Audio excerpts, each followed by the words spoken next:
So, good morning sa inyo, no? So, meron ulit tayong unit for shipping. So, shoutout tayo kay...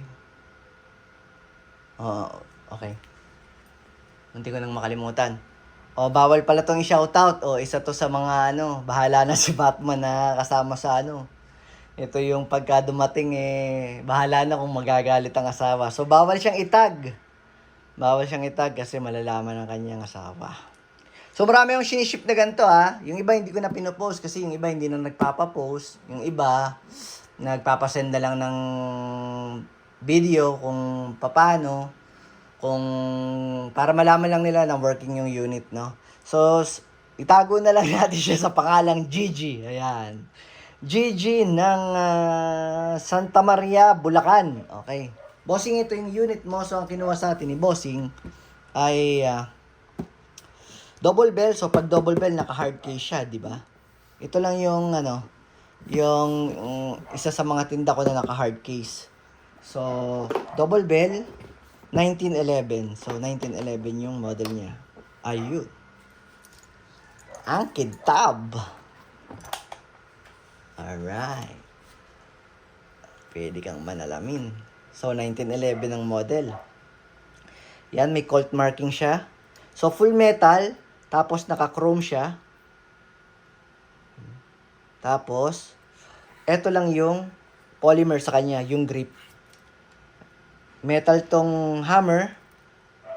Metal tong outer barrel, inner barrel. Metal din tong trigger guard.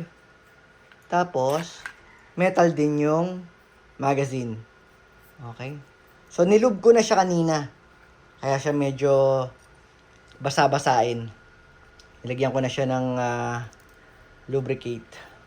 So, ito boss, yung unit mo, napaka-pogi. So, ayoko lang dito di fingerprint magnet siya, no? So, pagka bumabakat yung kamay mo, ayan, no? So, kailangan mo siyang punasan. So, wag mo siyang kailangan mo siyang punasan, wag mo siyang ibabagsak. Sayang ang kintab, ayan. O, yun. So, meron siyang isa lang. So, ito lang. Isa lang ang kanyang manual safety. So, yung manual safety bossing, gumagana lang pagka nakikasa na yung unit. Yan. So, hindi mo siya makakalabit. Naka-safety siya niyan. So, kailangan mo siyang ibaba para makalabit mo siya. Bago mo pala siya kalabitin, meron siyang beaver tail safety. Kailangan mahigpit din ang grip mo para mapindot mo to. Kasi pagka hindi mo to napindot, hindi mo pa rin siya makakalabit. So, kailangan nakababa, tapos mahigpit ang hawak sa grip, then ayun. Ganda, ang pogi. So, iron sight na fix ang kanyang sight sa front and rear. Meron lang siyang serration dito. Yun. So, test natin yung unit ni Bossing. So, Bossing, ang paglalagay ng BBs, hatak to.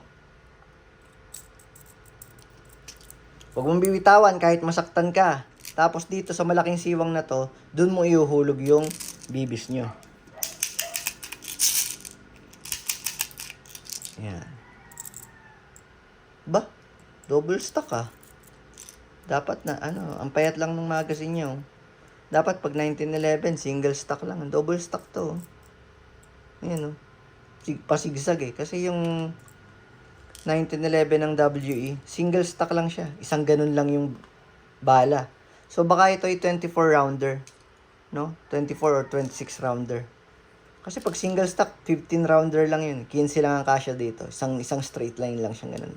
Ito yan, no? Para siyang high kappa. Very good.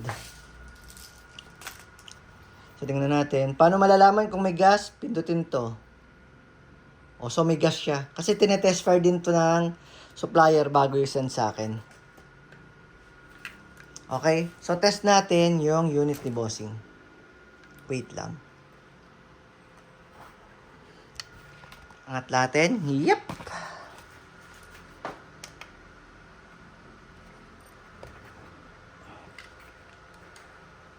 So malakas ang insert ng magazine, Bossing. Asa Bitaw. So, test natin. Ayaw basahin. Ayaw niyang basahin. Ayaw niyang basahin. Bakit? Yun. 337. 328. 314. So, pagpalagay na natin 20 to 340. Kasi nag 337 out of the box. Sadya pong bumababa yun kasi nauubos yung laman ng gas natin pag pumuputok. Kaya bumababa yung FPS niya. Okay? Ganun po talaga yon. So, ubusin natin yung bala.